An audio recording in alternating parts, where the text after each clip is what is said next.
In this video, I'm gonna teach you how to use the boat in Genshin Impact. It's a very easy process, so make sure to follow along. The boat, officially known as the Wave Rider, is a boat mechanic that players can use to traverse over water. It is summoned for any active Wave Rider waypoint. So if I open my map and I zoom in here, you can see how it looks. Wave Rider Waypoint, a device with mysterious power that is typically located near the water, can be used to summon a Wave Rider. You can find these on all sorts of places. So in this example here, I'm hovering over Inazuma, and you will be able to locate them all over the world. Sadly, I don't have a lot of exploration done here on this character, but you can see some more examples here. So you have to physically go over to that specific Wave Rider spawn point. Sadly, you cannot just open the map and teleport. You do have to navigate manually.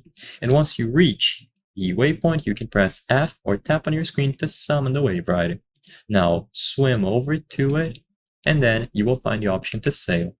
Once you go inside, you can use WASD if you are playing on a keyboard to move around. Shift will boost you forward. You can press left click to fire, which does damage and breaks objects, and E to launch this special attack.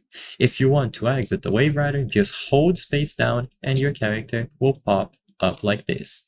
You can go back inside and keep sailing as you wish.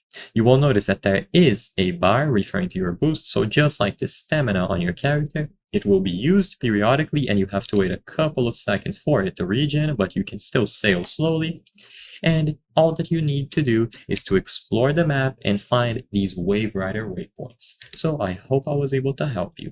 If this video helped you, consider subscribing. As you can see, according to our channel metrics, 83% of the people watching our videos are not subscribed. By subscribing, you can help us make higher quality videos. Thank you for watching, and I'll see you on the next one.